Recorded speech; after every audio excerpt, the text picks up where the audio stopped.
Bonsoir et bienvenue, c'est la Cour des Gones. On va revenir sur la belle victoire d'hier soir de l'Olympique Lyonnais à Gerland face à Bastia. Et pour en parler de cette rencontre, on a décidé d'inviter le couteau suisse, comme ça c'est mieux, de l'Olympique Lyonnais.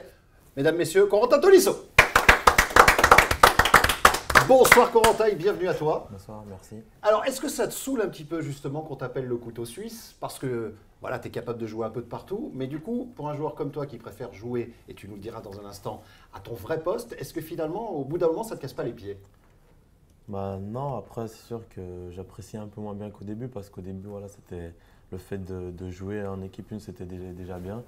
Après, voilà, aujourd'hui, je veux faire mes preuves en tant que milieu de terrain et voilà, dire que je suis un milieu de terrain. Voilà. Et ton vrai poste, c'est donc? Au milieu de terrain. Voilà, comme ça, on a réglé toutes les questions, puisque je vais donner la parole dans un instant à notre ami Razik. On va l'applaudir, Razik, également. S'il vous plaît. Bonsoir Bart, bonsoir à tous. Bonsoir Razik et bienvenue. On aura le top 3 de tes questions dans un instant. Exactement, et c'était une question notamment sur son poste de prédilection. Alors je vais un petit peu défendre notre camarade Corentin. Comme on doit lui poser la question 1 milliard de fois, donc je me suis dit comme ça je lui file celle-ci. C'est pas la question qu'on te pose le plus souvent? C'est un peu, ouais. Voilà. Et également monsieur Nicolas Putbeau. Salut Bart, salut à tous. Bonsoir Nico et bienvenue à toi. Mon Nico, tu as assisté comme nous tous hier soir à cette belle victoire de l'Olympique Lyonnais. On va évidemment revenir sur cette rencontre et dans le détail. Mais juste avant, mesdames, messieurs, on va écouter notre ami Razik Brick qui a sélectionné le top 3 des questions que vous avez pu poster sur le site olympiqueetlyonnais.com. Il y a eu encore une fois beaucoup de questions et on vous remercie. Et Razik décide comme ça chaque semaine de récupérer les meilleures questions et de vous en faire partager tout de suite l'une d'entre elles. On va essayer en tout cas Bart. Alors première question, c'est Jules69, super invité. Et d'ailleurs il y a eu beaucoup de félicitations, les gens étaient vraiment contents qu'on puisse recevoir aujourd'hui Corentin Tolisso. Corentin, on sait tous que ton derby avait été compliqué lors de la phase aller. Dans quel état d'esprit es-tu à l'approche de ce match si particulier? Il avait été compliqué, il avait sacrément merdé, oui. Compliqué, c'est pour rester poli. Au début, on commence, on est gentil avec l'invité, puis après on peut tailler.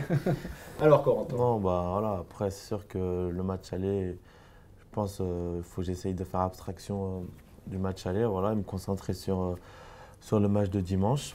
Voilà, ça va être un match important et ça va être totalement différent du match aller. Là, on va être chez nous, il va falloir gagner absolument parce qu'un derby, ça se gagne. Hein. Voilà, et il faudra rendre fiers nos supporters. Oui, donc tu es passé à autre chose, tu n'as pas la petite boule au ventre. Non. Après, voilà, si je serais resté sur ça, voilà, j'aurais pas avancé après ce match-là. Donc j'ai essayé d'oublier au plus vite pour avancer. Deuxième question de Razik Brick. Je vous rappelle qu'on retrouve Lulu de Villeurbanne pour le portrait de notre invité Corentin Tolisso dans moins d'une minute. C'est Eruben69, cher Coco, que signifie ton geste que tu fais lorsque tu marques une main sur les yeux, une main qui fait un V? En fait, c'est pour mes amis qui étaient avec moi en fait, depuis l'âge de 13 ans. Et puis on est resté une bande de 5. Et voilà, et puis un jour, il y a eu un délire avec une photo, une main. Et voilà, c'est parti comme ça. Et depuis, je fais ce signe pour leur dédicacer ce but à chaque fois. Oui, c'est intéressant ça, parce que certains de tes amis avec qui tu as fait le centre de formation, certains sont encore à l'OL, mais surtout certains ne jouent plus à l'OL, sont partis ailleurs. En fait, finalement, toi, tu as percé et quelque part, tu les représentes. C'est ça, ouais, voilà, il y a encore Mourpaille qui est en CFA et voilà, j'espère qu'il va intégrer le groupe professionnel d'ici à la fin de l'année ou l'année prochaine. Et puis, il y a d'autres amis à moi aussi, 3 autres qui sont partis dans d'autres clubs, mais voilà, j'ai toujours de très bons contacts avec eux. On a fait le tour, Razik, puisque la troisième question, peut-être, non, vas-y. Oui, G8, il y avait cette question effectivement sur son poste de prédilection, mais surtout sur la concurrence. Est-il inquiet parce qu'il y a les retours de Clément Grenier, Gueda Fofana, etc. Est-ce que tu as peur quelque part, en beau lyonnais, de perdre ta gâche? On sort les mauvais, pas les bons. Hein. Est-ce que tu as peur, mine de rien? Est-ce que ça fait peur? Non, après, ça fait plus de concurrence, il y aura plus de joueurs. Après, voilà, le coach fera sans doute plus tourner parce que tout le monde doit jouer. C'est comme ça, il y aura plus de concurrence, ça sera un niveau supérieur encore et c'est le football, c'est le jeu et il faut l'accepter. Il a travaillé toute la nuit. Merci Razik. Je vous en prie. Et même un peu ce matin. Il vient donc maintenant. Ah, alors là, il y a carrément un petit peu de musique parce que c'est le portable de Lulu de Villeurbanne. D'ailleurs, qui est une faute de vous, je ne sais pas si vous entendez. C'est une musique de merde. Hein, quand même. Non, c'est une musique que t'aimes pas. Ouais, ça va ensemble. Mesdames, messieurs, applaudissements pour Lulu de Villeurbanne, s'il vous plaît.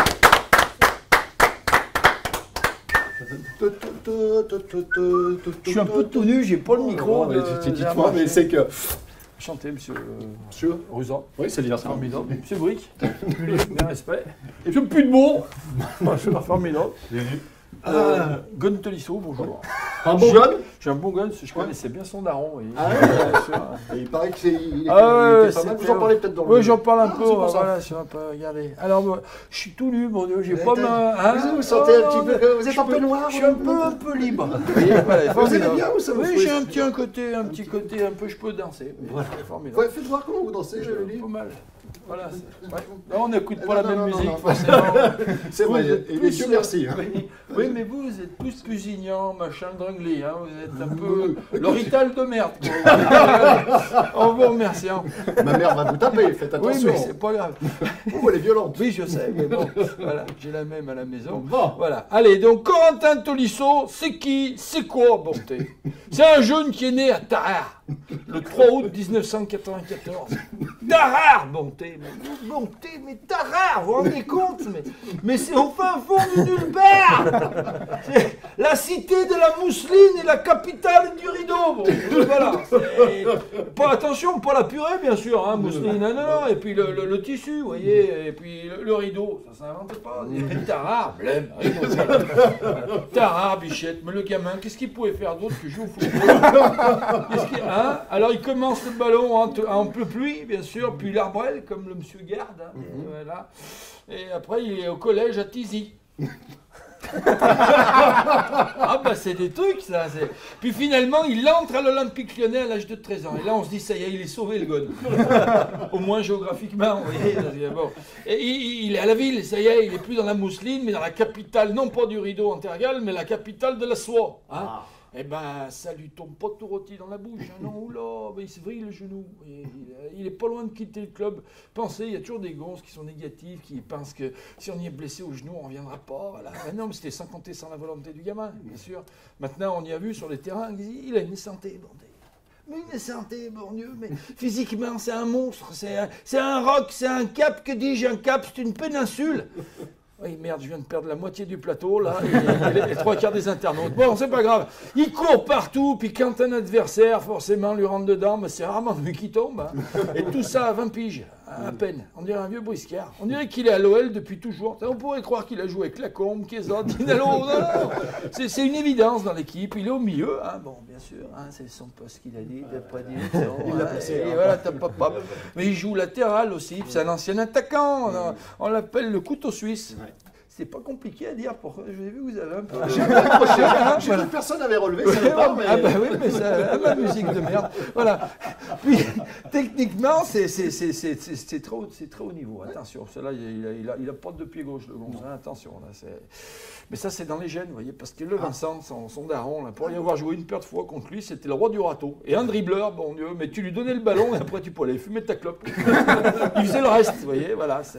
Bref, le Gon, il a des qualités hors normes, hein, il va te faire une carrière de dingue et tout ça, c'est pourquoi? Ben, c'est grâce à son lieu de naissance, vous voyez. C'est quand tu viens de Tarare, à part t'en échapper, t'as pas d'option.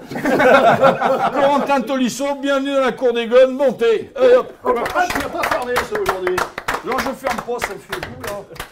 Merci Lulu de Villeurbanne. Retour, mesdames, messieurs, de Lulu. Eh bien, en fin d'émission, pour la synthèse de cette dernière. Allez, on rentre dans le vif du sujet. La première question qui va bien. Le 11 de départ, hier soir à 18h30, vous a-t-il surpris, messieurs de la Cour des Gones, Nicolas Pudebois? Non, aucunement. Non, c'est dans la continuité. Au milieu de terrain, Corentin a très très bien remplacé Maxime Gonalon lors du dernier match. Donc voilà, on avait des garanties à ce poste-là. Défense centrale qui connaît par rapport à Aline Serros qui était suspendu. Voilà, Fekir en numéro 10, NG qui avait fait une bonne prestation. Donc voilà, non, c'était classique et logique. Homogène pour toi aussi? Oui, homogène, pas de surprise. Voilà, Hubert Fournier a préféré laisser Maxime Gonalon sur le banc et Clément Grenier, effectivement, qui était de retour. Donc c'était plutôt sage et pas de risque. C'était avec les moyens du bord, ce 11 de départ pour toi aussi, Corentin. De toute façon, on avait pas le coach n'avait pas tellement de choix. Bah si, par exemple pour la charnière centrale. Il a fait des choix justement. Pour la charnière centrale. Ah, d'accord, pour la charnière centrale, mais pour le reste, il avait des choix. Il en a fait et plutôt bien. Bah, Corentin l'enlevé de son rôle de sentinelle devant la défense. Il avait été très bon là-dedans. Il aurait pu lancer d'autres joueurs qui avaient besoin de temps de jeu peut-être. Donc voilà, il a fait des choix. D'accord. Je vais vous laisser répondre, cher ami. Je suis pas d'accord avec toi. Non, mais tu as dit les moyens du bord. C'est pas les moyens du bord avec l'effectif qu'on a. Alors attends, tu m'as dit que dans l'axe, on ne pouvait pas. Oui, donc il a mis d'accord. poste pour poste. Coco, tu n'allais pas l'enlever de. Il avait fait C'était un bon logique, match. mais pas avec les moyens du bord. Il est chiant, le petit Gourmet, il est chiant.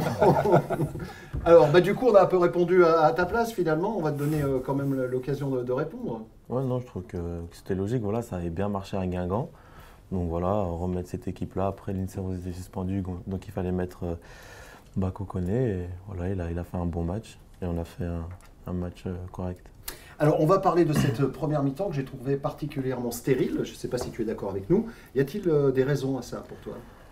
C'est difficile de jouer contre une équipe, voilà, ils étaient tous derrière, tous dans les 30 derniers mètres. Donc c'est vraiment difficile, il y a peu d'espace, c'est difficile de faire des enchaînements.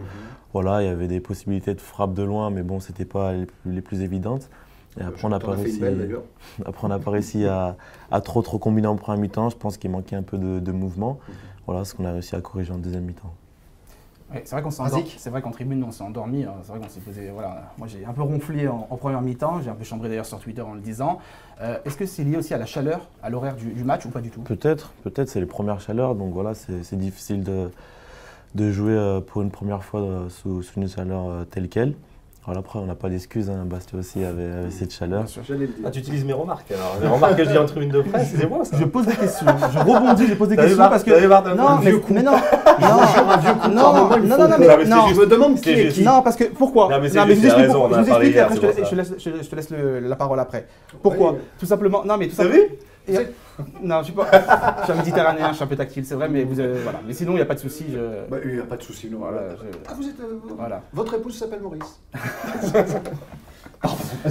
C'est que j'ai eu des remarques de confrères d'ailleurs en me disant ouais mais t'as vu Bastia il joue la défense c'est la muraille corse. Oui mais Bastia ils sont venus chercher le point du match nul par la force des choses. Donc il y avait cette hypothèse effectivement soulevée par Nico de l'horaire du match et de la chaleur. Ouais mais l'horaire du match comme l'a dit Corentin et la chaleur c'est pour les deux équipes. Non, mais pour les Corses, pour le coup, ils sont quand même plus habitués que nous à jouer sur des Il faisait 48 degrés. Non, mais enfin, peu importe, toujours est-il que ton organisme, il faut qu'il s'adapte à ce genre de chaleur. On sort de l'hiver, là, jouer sous 25-30 degrés, c'est plus quelque chose d'habituel pour les sportifs de haut niveau, et le corps, il faut qu'il s'adapte. Et c'est plus facile pour une équipe qui défend de rester derrière, il y a moins d'efforts à faire que pour une équipe qui doit faire le jeu, qui doit développer et provoquer des occasions. Donc, il y a eu beaucoup d'énergie qui a été mis en place par l'OL, beaucoup d'énergie qui a été perdue en première mi-temps. J'ai trouvé l'équipe très conquérante les 10-15 premières minutes, vraiment conquérante, entreprenante. On a essayé de faire du jeu et après on a eu un trou d'air d'une demi-heure, la fin de la première mi-temps en fait, où vraiment, Razik a raison, on s'est un peu ennuyé, on s'est emmerdé. Du fait aussi de la tactique mise en place par Bastia, mais c'était venu pour ça. Donc eux ils jouent leur jeu, il n'y a pas de problème. L'OL a su répondre en deuxième mi-temps à cette problématique. Alors, est-ce que le fait, opération tous derrière de Bastia, est-ce que c'est ce qui a déstabilisé l'OL? Après, on s'attendait forcément à une équipe qui serait restée derrière. Donc, on savait un peu à quoi s'attendre. Mais bon, on était un peu surpris de leurs 5 défenseurs parce qu'on n'avait pas anticipé cette chose. Et quand on a vu qu'ils jouaient à 5 défenseurs, voilà, on s'est dit que ça allait être vraiment, vraiment difficile aujourd'hui et que voilà, ça allait se jouer sur quelques détails. Après, on a eu la chance de mettre ces 2 buts en fin de match, donc tant mieux pour nous. Alors, il y a eu... Nicolas, peut-être Ouais, en fait, ce que je voulais dire, c'est plus que... on n'a pas su trouver Nabil Fekir entre les lignes, en fait. Normalement, c'est le numéro 10. Leur bloc défensif était vraiment très resserré, donc du coup, on n'a pas pu trouver les intervalles. Il a émis N'Jie pour jouer la profondeur, mais avec une équipe qui joue dans ses 18 mètres, c'est compliqué de trouver la profondeur. Donc voilà, tactiquement, c'était compliqué. Après, ce genre de match, il faut savoir être patient et c'est là où je trouve que l'OL a gagné en maturité. Parce que du coup, de cette victoire voilà, du coup, la patience, c'est une vertu pour les équipes du haut de tableau parce que contre des équipes qui font beaucoup d'efforts pour défendre, il faut savoir être patient. La brèche, elle va s'ouvrir et à un moment donné, on va se provoquer l'occasion qui fait gagner le match. C'est ce qui s'est passé en seconde mi-temps. Razik ? Oui, exactement, mais effectivement, ça fait partie d'une interrogation. L'une des interrogations, c'est le côté mental. On se dit effectivement il y a 0-0, on s'ennuie, mais on voit quand même les Lyonnais qui ne lâchent pas et qui veulent remporter la victoire en fait. Ils ont un projet de jeu et un projet de jeu, ils s'y tiennent. Voilà. Et ça c'est très intéressant. Alors on va aborder cette interrogation tout de suite. Est-ce que c'est une victoire due au mental finalement pour vous ? Peut-être. Ça veut rien dire et tout dire. Ouais, peut-être pas au mental, mais en tout cas à l'expérience. En tout cas, là, c'est vraiment on a senti que l'équipe avait gagné en expérience, gagné en maturité. Ils ont été patients, ils ont attendu que les Bastia, en plus, qui avaient joué en Coupe de la Ligue le samedi soir, là où nous, on n'avait pas joué. Donc il y a peut-être aussi ça pour le manque de rythme de l'OL. C'est que 10 jours sans jouer avec les chaleurs.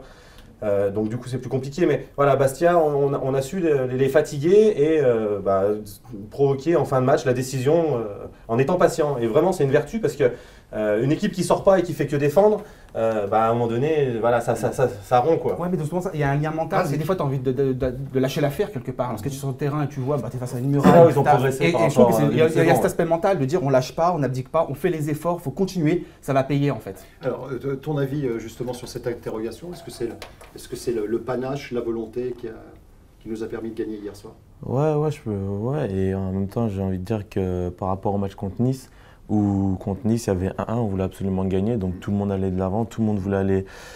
On s'est précipité un peu. Là, on a pris notre temps, on s'est dit que voilà, si on doit marquer, on va marquer. Voilà, on est resté avec un certain équilibre. Mais il y a eu un moment de doute sur le terrain, franchement, à 0-0, au bout d'une heure de jeu, ou pas? Tu sentais que non, il y avait le temps. Voilà, tant que le match n'est pas fini, on sait qu'on peut marquer. Après, bien sûr, quand il reste 5-10 minutes, tu te dis, putain, faut qu'on marque.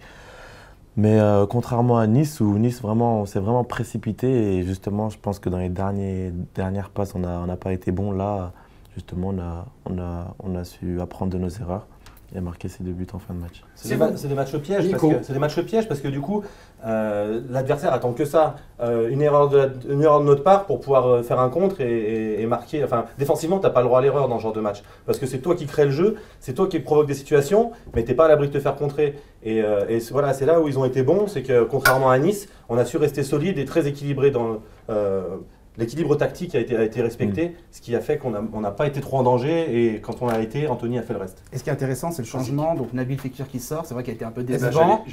Voilà. Qui est déçu, forcément. Je pense qu'il est déçu parce qu'en tant que compétiteur, tu es déçu de ne pas pouvoir apporter plus à ton équipe. Et tu as Momo Yatara, remplaçant, qui a faim, qui a envie justement de prouver, qui peut, est bien depuis ces derniers temps. Qui est bien ces derniers temps et qui peut aussi apporter à cette équipe, qui marque, etc. Donc si, ça c'est très intéressant, je trouve. Alors, on va parler justement des différents coaching. Il y a eu des raisons des faits de match avec la blessure notamment de Dabo, on y reviendra dans un instant. Mais Yatara, Zéphane et Grenier, c'est 3 belles entrées. Oui, c'est vrai, c'est des joueurs pour Zéphane qui a besoin de montrer qu'il est capable de rentrer dans cette équipe-là. Momo Yatara est très bon ces derniers temps, il a prouvé qu'il avait rongé son frein et qu'il aujourd'hui postulait à un peu plus que d'être remplaçant. Je suis très content qu'il ait marqué, moi je trouve que son travail est récompensé. Et puis Clément Grenier, on sait que quand tu n'as pas joué pendant 1 an, t'as fin de ballon, t'as fin de terrain, donc du coup on sait que sa fraîcheur en plus elle va être très importante dans le sprint final parce que lui il a qu'une envie, c'est de bouffer la pelouse quoi, et de jouer au ballon, donc voilà, je pense que lui, peut-être Gaïda Fofana vont apporter cette fraîcheur qui va peut-être manquer à ceux comme Corentin qui ont joué 40 matchs dans la saison et qui commencent peut-être à être émoussés et fatigués, même s'il y a cet espoir du titre qui forcément les fait, ça galvanise forcément. Vous devez y penser, tu dois y penser à ce titre forcément, non?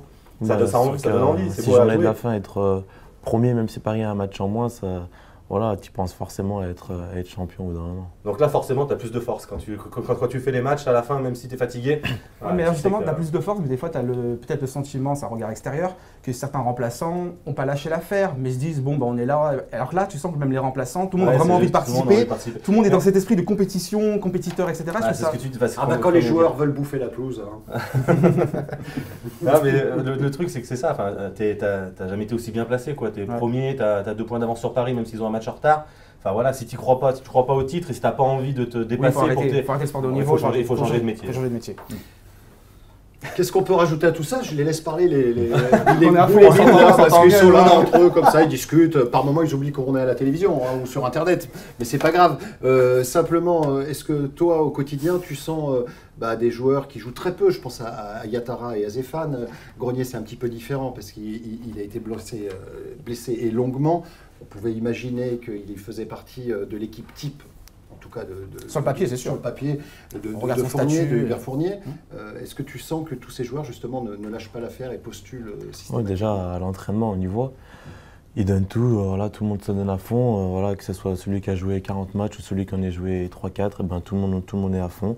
Et c'est ce qui fait que ceux qui sont titulaires se disent pas, je suis titulaire et je vais rester titulaire. Il y a toujours cette concurrence. Tu penses que c'est dû au coaching d'Hubert Fournier, sa manière de gérer le groupe, que tout le monde est concerné par je pense l'enjeu et par les objectifs? Je pense bien. Et aussi que le fait qu'on soit jeune, parce que Momo Ihatare, il est jeune, et voilà, il a envie de jouer, il a envie de montrer justement, de prouver qu'il peut jouer et qu'il peut faire des choses à 21 ans, et voilà, il l'a bien montré hier. Tu vois, pardon, oui, par rapport à, je reviens sur Robert Fournier, le coaching est à mettre en avant, parce que du coup, c'est un jeune entraîneur, qu'on le veuille ou non, et peu aurait eu peut-être ce culot de sortir Nabil Fekir. Je suis d'accord parce avec que toi. tu sais qu'il a des qualités, qu'à tout moment il peut débloquer la situation, mais il a eu le culot de sortir un de ses meilleurs joueurs actuels pour le remplacer, le faire reposer et mettre un autre joueur en avant. Et je trouve que c'est une belle prise, une belle prise de responsabilité. Est-ce qu'on a bien préparé le derby? Est-ce que c'est une victoire intéressante pour le derby ou le derby reste le derby? Non, c'était important de gagner justement avant ce derby, ça nous met dans de bonnes conditions. Après oui, un derby reste un derby et il faut gagner ce match par n'importe quelle manière. À domicile, il faut gagner, à Geoffroy Guichard, il ne faut pas perdre. Exactement, mais c'était surtout en fait le fait d'avoir un match. Comme l'a dit Hubert Fournier, le fait par rapport à la Saint-Étienne, c'est d'avoir un match en milieu de semaine, comme ça tu restes concentré et tu ne te disperses pas trop. Parce que le risque du derby, c'est ça, c'est de se disperser. En fait, c'est à double tranchant. Nico, qui était ancien joueur, je ne sais pas, mais voilà, c'est à double tranchant. Soit tu t'excites, tu joues le derby avant, ou soit tu es concentré Bastia, et là maintenant tu peux penser au derby et il y a tu perds moins de. Parce que quand tu as une semaine pour préparer le derby, tu as toujours la famille, les amis, les supporters que tu croises, ils vont faire que parler du match. Là, la chance qu'ils ont eue, c'est qu'ils ont joué contre Bastia hier. Là, c'est des crassages. Il ne reste que 2 jours pour préparer Saint-Étienne. Donc du coup, les supporters étaient, même si on en a parlé du derby forcément. Et on va continuer. Mais justement, et moi je pense qu'il ne faut pas se tromper d'objectif. L'objectif, c'est d'être champion, en tout cas d'accrocher la Ligue des Champions. Et ça passe par une victoire contre Saint-Étienne dans le derby. Et c'est pas forcément être omnubilé par cette victoire dans le derby, parce qu'aujourd'hui, je pense que en début de saison, on aurait dit qu'il faut qu'il y ait 2 derbys parce qu'on était le 17e à la fin du mois d'août. Aujourd'hui, on est dans le sprint final pour être champion. Je pense que Saint-Étienne est juste une étape pour être champion. Le derby est juste une étape pour être champion. Mais une étape importante. Mais c'est une étape importante, on est tout à fait d'accord. De toute façon, si on veut être champion, il va falloir gagner la plupart de nos matchs, voire tous nos matchs. Alors apparemment, Jalais s'est entraîné ce matin. Exactement. Normalement. Moi, j'étais pas présent en fait pour être sincère avec vous, j'étais pas présent à l'entraînement. Je précise. Tir au flanc. Parce que je préparais l'émission. Mais comment il préparait l'émission à base de petits biscuits, de café, etc. Voilà, mais je suis souvent, et Corentin pourra pas dire le contraire, je suis souvent à Tola-Voloche, je suis souvent présent sur le terrain. Mais tu n'as pas la peine de te justifier, vas-y, on te croit. Hein. Mais Corentin peut peut-être en dire plus. 8 000 € par mois, tu m'étonnes que tu vas. Mais tu as un joueur à tes côtés qui s'est entraîné sûrement, enfin qui s'est pas entraîné parce qu'il a joué hier, mais qui a sûrement croisé Christophe Jalais, donc il peut nous en dire peut-être plus. Ouais, il s'est entraîné. Après, je sais pas exactement ce qu'il a fait vu qu'il est en reprise. Mais en tout cas, je sais qu'il était. Mais tu penses qu'il pourra postuler, c'est ça l'autre question dimanche, ou ça te paraît ça paraît court quand même. On est bien d'accord, parce qu'il aura dans les jambes 1 ou 2 séances d'entraînement, ça paraît quasiment impossible. En revanche, tu nous as dit que Dabo, il y a plus de peur que de mal. Ouais, je pense que Dabo sera rétabli pour. Et ça t'arrange bien, parce que te mouille pas. La raison, c'est jamais, on sait jamais. Il donne simplement son avis, il a le droit de se tromper. Bien sûr, il a dit je pense. Je pense. Il n'y a pas de certitude. En fait, il faut que Dabo soit là pour qu'il ne joue pas latéralement, tout simplement. Mais même s'il n'est pas là, pour moi, on en a discuté avant cette émission, même si Dabo est absent, je ne pense pas que Corentin jouera. C'est une hypothèse. C'est soit tu mets Mehdi Zéphane, ou c'est soit tu mets Corentin. Donc voilà, c'est une hypothèse. Et je pense que dans sa tête, il le sait. En fait, Corentin, il a envie de les taper. Non, mais je pense qu'il le sait. Et je pense que même lui, quand tu t'écoutes aux Suisses, même s'il a un poste de prédilection, il sait très bien que si le coach doit faire appel à ses services dans ce poste de latéral, bah, il y va. Et puis on y va, surtout pour un derby, on va pas faire la tête pour ça. D'ailleurs, j'ai une question à ce sujet. Y a-t-il un poste où t'es pas bon? Non, c'est pour savoir. L'avantage des qualités de Corentin, c'est que quoi qu'il arrive dans un groupe, il jouera tout le temps. Parce que même si l'équipe joue pas, mais par exemple, dès qu'il y aura une défaillance, même si lui il est moins bien, il aura la possibilité de jouer soit latéral droit, soit latéral gauche, soit milieu de terrain, soit relayeur, soit en 6. Enfin voilà, il a une palette qui lui permet de jouer et plutôt bien. Donc c'est plutôt intéressant pour lui dans le futur. Je fais mon journaliste. Laisse-lui répondre. Alors ça dérangerait de jouer, de prendre la place de Zéphane ou de Dabo. Merci, cherchez le nom. De Dabo ou de Zéphane. Mais il a préparé l'émission. Non, parce que il a préparé l'émission. Il a pas dit. Marc, je laisse la réponse à Corentin. Mais oui, j'ai envie qu'il réponde. Non, mais voilà, parce que les gens se posent la question en disant voilà, est-ce qu'il va jouer, est-ce que c'est embêtant pour un joueur ou au final on s'adapte et on se dit encore une fois on rend service à l'équipe, c'est un derby et je vais pas chicaner entre guillemets. Non, je vais juste jouer le derby après. Voilà. Peu importe où il joue. Bah ça se trouve c'est bien de l'avoir dit. Voilà. Ah là là. Il faut les gérer. Hein. Non mais comme ça les gens voient la différence entre un animateur et un journaliste. Un journaliste il lâche pas l'affaire, il a envie d'avoir une réponse du joueur. Tu vas encore te faire charrier par Lulu de Villeurbanne dans la synthèse. Je vois arriver gros comme une maison. Je sais. On va maintenant parler de cette équipe de Saint-Etienne. On a parlé comment on pouvait jouer, etc. Saint-Etienne est dans une situation, on ne va pas dire inconfortable, mais ça a été, ça serait compliqué pour eux de perdre encore dimanche à Gerland parce que les ambitions seraient revues nettement à la baisse quand même. Ce qui est intéressant dans ce match, c'est que nous, on peut prendre une bonne option pour la Ligue des Champions et puis continuer notre rêve de titre. Et eux, par contre, en gagnant le match, ils s'assurent quasiment une place en Ligue Europa. Alors qu'en cas de défaite, ça s'est tout remis en cause par les résultats des autres adversaires. Donc c'est ce qui fait il y a un Bordeaux-Lille contexte. intéressant ce week-end. C'est ça, c'est Bordeaux-Lille. Sûrement. C'est Bordeaux. Je suis pas journaliste, moi. Alors, en tant que journaliste, est-ce que vous pourriez me sortir Alors, j'ai un gros défaut, c'est que je suis omnibulé par le calendrier de l'OL. Et donc, on a Eric Luc en régie et qui va nous dire Bordeaux. Non, mais parle plus fort. C'est Lille-Bordeaux. Lille-Bordeaux. Voilà, C'est Lille-Bordeaux. Lille-Bordeaux. Voilà, j'avais un doute sur Mais bon, la rencontre, c'est celle-ci. Voilà. C'est dimanche. 17h, voilà, dimanche 17h. Donc le contexte en Bienvenue plus. dans l'émission à ta mère. Si vous venez d'arriver, comme ça, c'est toujours comme ça. Il y a un moment, il y a des gens qui vont passer, il y a des trucs qui vont tomber, il y a des chiens qui vont pas. Il y a des mecs avec leur bagnole qui vont arriver. C'est le bordel cette émission, je vous le dis, moi, les gars. Bon, on continue. Ça va, Corentin n'est pas blessé, c'est bon. Non. Voilà, parce que j'ai un peu peur quand même Je pour ne lui. m'en remettrai pas. Voilà. Qu'est-ce qu'on continue? De quoi on parlait? Parce que tu veux. Juste- Alors, le contexte des deux équipes Voilà. fait que c'est un match intéressant puisque les deux ont des objectifs à atteindre grâce à la victoire dans le derby. Une petite stat, alors qui n'est pas une bonne stat pour l'OL. Alors, ferme ta gueule. Hubert Fournier n'a gagné aucun de ses 5 matchs de Ligue 1 face à Saint-Etienne en tant qu'entraîneur. 3 nuls, 2 défaites. Est-ce que tu peux te partir s'il te plaît? Oui, après l'émission. Avec plaisir.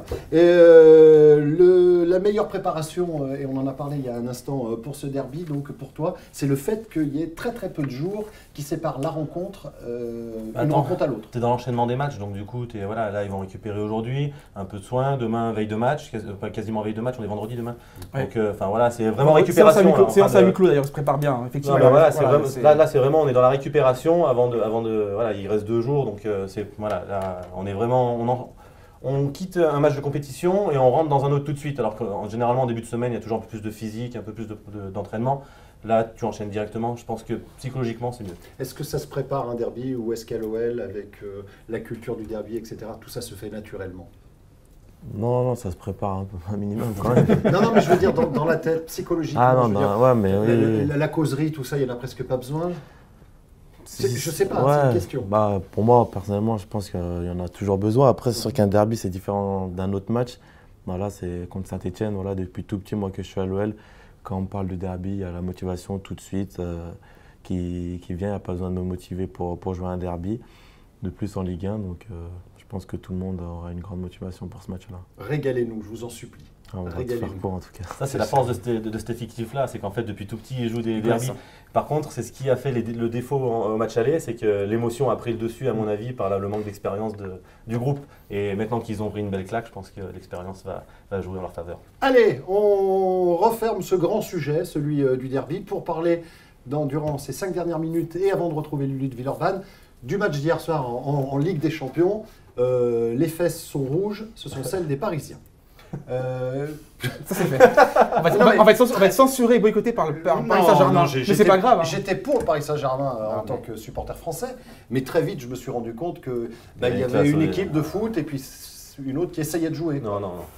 Le Barça n'a jamais fait du foot. Ouais. Ils font un autre sport, ils font un autre métier.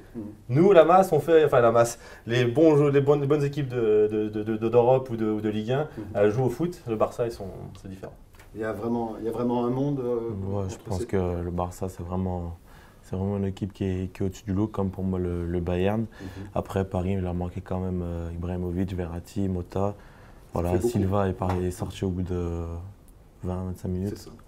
Donc ça fait beaucoup pour cette équipe. Leur cadre n'était pas là, donc c'était difficile de rivaliser avec cette grande équipe. Mais tu as eu peur d'une fessée encore plus importante durant la rencontre? Je pense que 3-1, c'est déjà pas mal. Après, quand il y avait 3-0, c'est vrai que ça faisait beaucoup. Ce but leur laisse un peu d'espoir. Très peu alors. Ouais. C'est juste ce qu'il dit. En tout cas, c'est peut-être une bonne chose pour l'OL, en tout cas. pour leur devoir. C'est vrai que pour les. Dans les deux cas, ça pouvait Il y a deux nous écoles. arranger. Dans les deux cas, ça nous arrange. Parce qu'il y a des blessures, Ouais, psychologiquement, est-ce qu'ils ont été psychologiquement, atteints ils ou sont pas? atteints. Est-ce que ça peut diviser le vestiaire en interne, etc. Avec le mercato Avec le mercato qui On arrive, sait que c'est etc. très fragile l'équilibre. Donc au l'équilibre final, à je me Paris. suis dit ça moi hier soir en fait. Ouais, Je me suis c'est dit vrai. finalement pour l'OL, c'est tout bénef. Non mais en plus psychologiquement, enfin voilà, le but que prend Paris, enfin c'est magnifique ce que fait Suarez. Petit pont sur David Luiz, après il met la lucarne parce qu'il va pas se contenter de mettre un but normal. Quel but il met. Donc c'était. Mais parce qu'il prend tous les risques. il prend tous les risques. Parce qu'il peut s'avancer, il peut. Ouais, il y a quand même le défenseur qui revient derrière, mais bon, enfin pour le coup, ils ont éclaté l'Europe de leur classe hier soir encore. Allez, Lulu de Villeurbanne va venir nous rejoindre puisque Lulu a écouté cette émission, il a entendu nos différentes objections, affirmations, et bien là maintenant il va nous synthétiser tout ça grâce à la synthèse de notre ami Lulu de Villeurbanne. Applaudissements. Ça vous a plu cette émission, Lulu? Bien. Moins la merde que d'habitude. Oui, un peu si, mais bien aussi. J'y crains pas. Ouais, parce que, voilà. Alors il y a eu des putes-boiseries par exemple? Mais pas vous là, non, hein, pas aujourd'hui. Non, on a eu des rasiquettes. Ah, il y a les putes-boiseries et les Les rasiquettes. rasiquettes, c'est pas pareil. Ça vient d'arriver les rasiquettes. Oui, c'est nouveau. D'accord. Attention, il est journaliste, il n'est pas Oui, animateur. c'est ça. Voilà, Oh, pas des ça trucs, rigolo. et puis il faut pas l'envoyer chercher des gens en bas. Non, parce non, que non, non, non. vous l'envoyez chercher un footballeur, bon, Ouais. ça va, mais une merde comme moi, non. Ça l'énerve. Dis donc, je veux pas avoir Tolisso et je tombe sur l'autre, la naze. Là. Remonte, hein.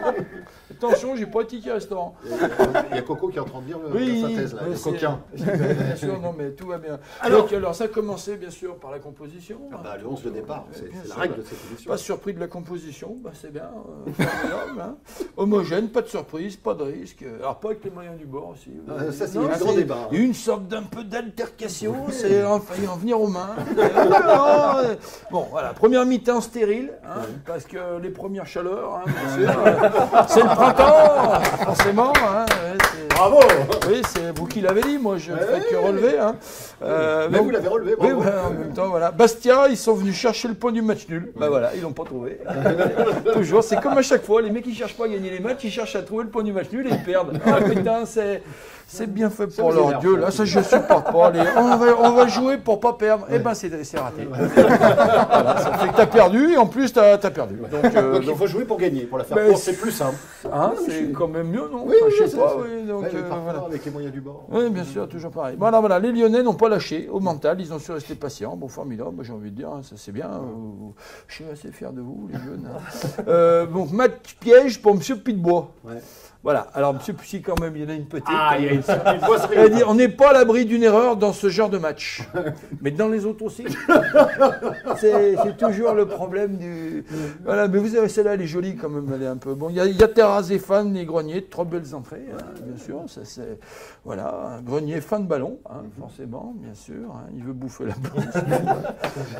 Mais voilà, c'est en même temps, si végétarien, sans problème. Hein, voilà. Alors, qu'est-ce qu'il dit voilà, alors là, je sais plus, j'ai dû écrire un truc. Bon, voilà, c'est pas grave. Alors, à l'entraînement, tout le monde est à fond, donc il y a de la concurrence, ça fait plaisir. Hein, Bah, c'est concurrence saine. voilà, c'est ça. Ça énerve les mecs qui sont en ballottage. souvent, mais bon, c'est le sport de haut voilà, niveau, ça. c'est le sport de haut niveau. Mais bon, alors, il y a Nico qui dit et qui te pose la question au jeune Tolisso. Il dit, tu penses que c'est dû au coaching d'Hubert Fournier?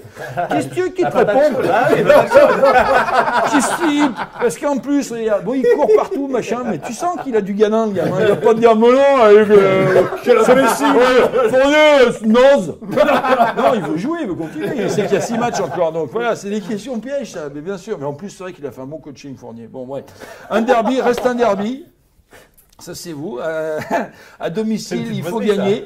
Et à Geoffroy Guichard, il ne faut pas perdre. C'est ça. Bon, eh ben, on a déjà bien merdé sur Geoffroy Guichard hein, cette année. Hein. C'est là, donc faites pas les cons, les mecs, hein, parce que nous, après, on a l'air cons. Hein, voilà.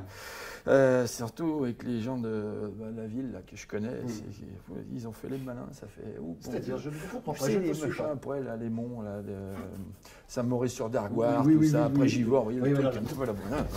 Ça Voilà. me fait bien. Ouais, ça, j'y crains. Bon, C'est pareil. bon, voilà, ça vous fait... Voilà. Ouais, Donc, alors Saint-Étienne, c'est une étape pour être champion. Ouais, c'est aussi une étape du Tour de France, mais c'est pas une ville. Hein. Voilà. Voilà, pardon, ça m'est venu, je ne l'avais pas écrit, mais ça vient de me venir. Ouais. C'est un truc bon. Jalès s'est entraîné normalement, c'est-à-dire les centres, il les a mis où? Dans les tribunes ou sur le corridor? Parce qu'il y a des moments, il court, mon Dieu, il court. En fait, c'est la version blanche de NJ. C'est des coureurs. Jalès, NJ, ouais. Attention les mecs, c'est des lévriers, ils courent autour du. Voilà. Et après, quand il faut centrer, ils sont crevés, ils n'ont plus leur. Ils sont pas plus lucides, vous les Oui, ça doit être ça. Voilà, lucide, ouais, c'est ça. Alors, mais bon, alors foutez-lui la paix au gun. Il a dit qu'il voulait jouer au milieu. Bah oui, j'ai essayé de l'arrêter. Oui, mais c'est. Il est journaliste. Mais oui, alors c'est là. Journaliste, je suis journaliste et un journaliste, ça pose des questions. Oui, mais bon, un bon journaliste, ça peut aussi poser des bonnes questions. Vous voyez, c'est comme footballeur. Il y a bons footballeurs. Il y a non, bien, moi, c'est pas lui. Moi, je vous laisserai finir la phrase avec le joueur de votre choix. Moi, je mettrais Morel de Marseille, vous voyez. Lui, je le crains. Je sais pas pourquoi, j'aime pas. Je ne vous pas vous demander parce qu'il y aura la saison prochaine. Moi, j'aime pas bien le Morel. Je le trouve ça me. Ah oui, c'est à ce point-là. Puis c'est clair en plus. Voilà, Voilà. Ah, d'accord. Voilà. D'accord. Alors après, donc il y a régalez-nous, la force de l'équipe et aussi sa faiblesse, ça c'était beau, moi j'ai aimé, c'est vrai, c'est des jeux, mais bien sûr, mais j'ai envie de dire aux âmes bien nées, la valeur n'attend pas le nombre des années, regardez, formidable. Ouais, j'aurais pas dû, j'ai fait oui, bien sûr, un coup de corneille juste après Edmond Rostand avant, là je vous ai mis en sandwich là les gars, excusez-moi. Donc puis après vous avez donc PSG 3-1. Moi, j'ai bien aimé le Suarez quand même. Bon, autant il avait mordu les Italiens un peu. Il avait faim parce qu'en même temps, c'est la Coupe du Monde. Mais là, quand même, il a tué les défenseurs parisiens. Là, ridiculisé. Comment il s'appelle, Michel Polnareff, le Brésilien. Luis. Oui, voilà, Luis. Voilà, Luis. Il lui a mis bon Dieu, va t'acheter une soutane, et après il est passé au milieu. Il a dit tiens, il y a encore des. Alors, ça va être des poteaux, c'est des plots. Vous savez que, voilà, et puis après, il a marqué, même l'autre, le gardien, Sirigu. Sirigu, vous voyez. Il a essayé d'aller. Il a mis la main, mais. Sur le premier but, d'accord. Non, mais je parle de, à un moment donné, parce que j'ai pas vu tout le match, ça m'intéresse. D'accord, oui, parce que je t'ai un peu perdu là. PSG, il y a un moment, mais c'est pas lui qui a marqué le premier but, par exemple. Non, mais Suarez, par exemple. Suarez. Il prend le ballon, vous voyez. Oui, c'est le foot. Il prend le ballon. Une fois qu'il a pris le ballon, il met un petit pont à Polnareff, bien sûr. Après, il arrive au milieu de 3-4 Parisiens, il fait tac, tac, tac, tac, il tire. Il attire, et puis l'autre, il a tapé avec la main. Le Sirigu, il a mis la main, et la main, elle est rentrée. Il y a 2 buts mélangés là. Ouais. C'est pas grave. C'est le début là. Non, mais attends. Mais la lucarne. Son bourré, après le petit pont, il met la lucarne. Non, c'est le premier but qui parle. Premier but, ça. Moi, je parle du deuxième. Bon, écoutez, on va but de Suarez. De Suarez. On va mettre un terme à cette émission. Oui, parce que il y a un moment, il faut arrêter de me faire passer pour un fou, les gens le savent. Le Coco, il a tout entendu et tout compris. Mais bien sûr. Oui, t'as défendu. Mais voilà, parce que c'est parce que depuis le début. C'est par rapport à son père, je pense. Il va pas se faire engueuler ce soir. Mais c'est surtout parce qu'il y a bons journalistes et mauvais journalistes. Reste avec moi, mon Je reste Le prénom de ton papa, c'est Vincent. Vincent, il va regarder l'émission ou pas? Ouais, je pense. Vincent, t'as joué avec lui au foot, il paraît. Ouais, à la cantine. Il paraît que tu rigoles encore. À la cantine. Je rappelle, j'ai fait rugby, j'ai pas fait foot. On a fait le tour, messieurs. On a fait le tour, oui. On va se donner rendez-vous dès lundi prochain avec un invité extraordinaire. Superbe, vraiment. On vous en dira un petit peu plus dans les jours qui viennent. Pour revenir sur le derby, le grand derby. Donc rendez-vous lundi. Merci Nico d'avoir participé à cette émission. Merci beaucoup Razik Brick. Merci Bart, merci à tous. Tu voulais rajouter quelque chose? Non, féliciter la Gambardella. C'est bien, tu as raison. Etc. Voilà. Et comme c'est un jeune de Coco, donc j'imagine qu'il a suivi aussi l'épopée de la Gambardella. Et on espère que cette équipe lyonnaise ira loin, ira soulever cette coupe que l'OL n'a plus remportée depuis 1998, je crois, ou 17. Vous êtes journaliste? Je suis journaliste. C'est 97 97. Très bien. Merci Corentin Merci à vous d'avoir participé à cette émission. Tu reviens nous voir quand tu veux et on t'adresse encore une fois toutes nos félicitations parce qu'on fait cette émission depuis le mois de décembre. On a très souvent parlé de toi parce que tu nous bluffes, franchement.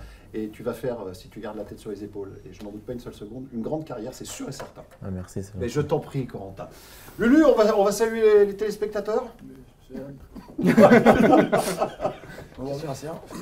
Je suis plus grand goût. Non, c'est pas possible. C'est quand vous dormez, ça. Ah, bah d'accord.